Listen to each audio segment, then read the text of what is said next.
This time on Motorweek, a holistic hybrid from Honda, a pair of cool caddy Caterras, and recycling wreckage. So come drive with us next.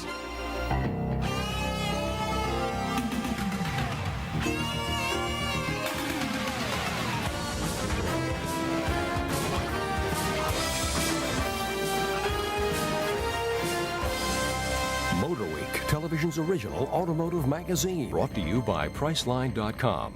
With Priceline.com, you name your own price for new cars. All makes and models of cars, trucks, sport utility vehicles, minivans, and more. When you log on to Priceline.com, you name your own price.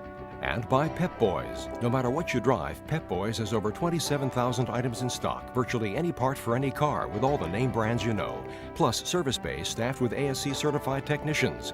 Pep Boys, parts, tires, accessories, service. Your host for Motor Week, John Davis. Well, hello and welcome again to Motor Week. We're glad to have you with us. For years, we've been hearing about alternative fuel technology and the role it will play in the automotive future. Now, skeptics have dismissed the talk as nothing more than automakers trying to massage their guilty consciences and appease the tree hugger crowd. Also, isn't the technology far too expensive to be practical?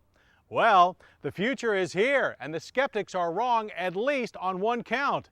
The Honda Insight Hybrid is available right now and at a very affordable price. But can it satisfy the needs of the environmentally extreme and the rest of us? Well, the answer to that question can be both yes and no, because while the 2000 Honda Insight is an unqualified success when it comes to delivering hybrid power technology at a practical price, its two-person capacity does rather limit its all-around usefulness to families. But when it comes to the task of transporting you around town to and from work in a highly fuel-efficient manner, and that is its primary function, the sporty-looking Insight is eminently practical. And the heart of that practicality can be found under the hood in the form of a gasoline-electric drive system Honda calls Integrated Motor Assist. And although it makes use of numerous advanced technologies, the operating principles of IMA are really quite simple. The IMA's primary motivation comes from this 1-liter single overhead cam 12-valve VTEC E 3-cylinder gasoline engine that weighs just 124 pounds. On its own, this little ULEV power plant produces 67 horsepower and 66 pound-feet of torque. If that doesn't seem like enough oomph to move you around town, don't despair. This mini motivator comes with a friend. It's a 10 kilowatt permanent magnet electric motor that, at just 2.5 inches wide, mounts neatly between the engine and transmission. Operating in parallel with the gasoline engine and powered by a rear-mounted compact nickel hydride battery pack, it is always ready with an additional boost of 25 pound-feet of torque. As a whole, IMA operates like this. From startup to shutdown, primary power comes from the gasoline engine.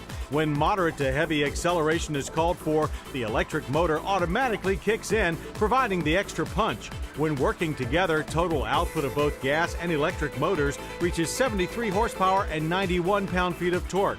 Unlike Toyota's Prius hybrid, in the Insight, at no time are you running completely on electric power. But both take advantage of regenerative braking to recharge the batteries, eliminating the need to find a place to plug in. Also, unlike the auto-equipped Prius, the Insight only comes with a rather clunky and tall-geared 5-speed manual transmission. EPA estimates rate the Insight's fuel economy at 61 city and 70 highway. With only a few days for testing, we recorded 47.8 miles per gallon and 300 miles of heavy-footed, mostly city driving, and that's still very impressive.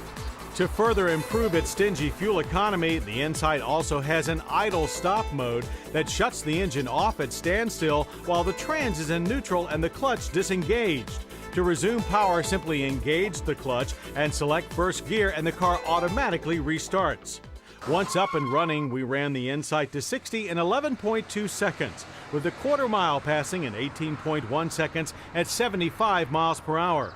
Initial power on takeoff is good. In fact, it's easy to induce wheel spin, and the Insight pulls strongly all the way to its 6,000 RPM red line. But power drops considerably when shifting to second and momentum is gained more slowly. To shut down that momentum, the Insight offers excellent braking with a 4-wheel ABS disc drum system that's standard on the car. It stops from 60 in an average of 120 feet. Our drivers praise the Insight's stability, pedal feel, and consistency during numerous runs on an 85-degree day. Despite looking like a sporty coupe, however, Insight handling is more econo-box. The majority of the negative complaints were aimed at the 14-inch alloy-mounted low rolling resistance tires. The car itself feels balanced and stable and is equipped with a competent McPherson strut front twist beam rear suspension. But the tires provide very little grip and it's easy to induce oversteer. There's also not much in the way of feel from the electric variable assist rack and pinion steering.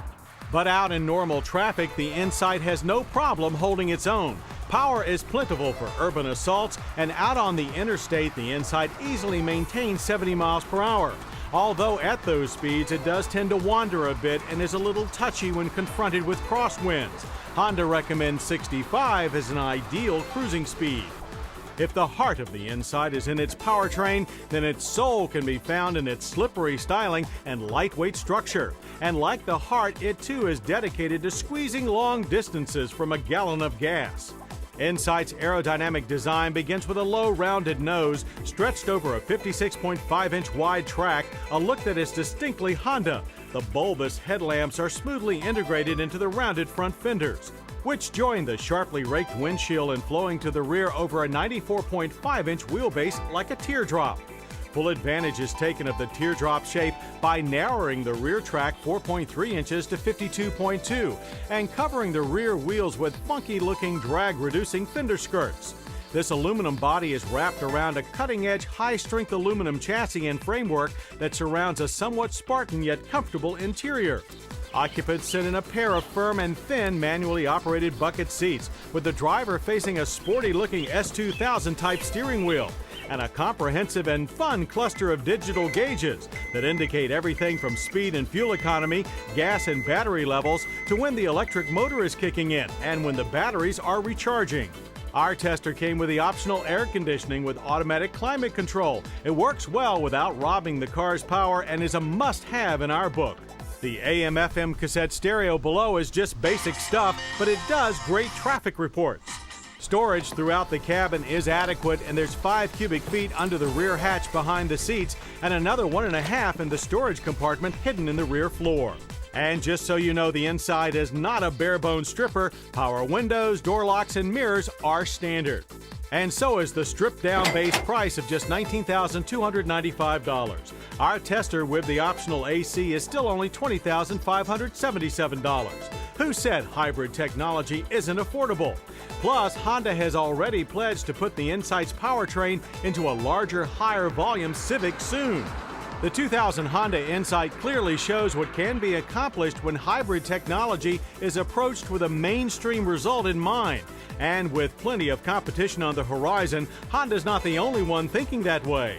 If Honda's Insight, Toyota's Prius, and the other hybrids on the way are successful, they will also provide plenty of motivation for the fuel-conscious fellowship to accelerate their pursuit for greener highways. As for the rest of us, well, you got to admit, this funky little Insight might not look so bad sitting in our garage, right next to the diesel Excursion. To get the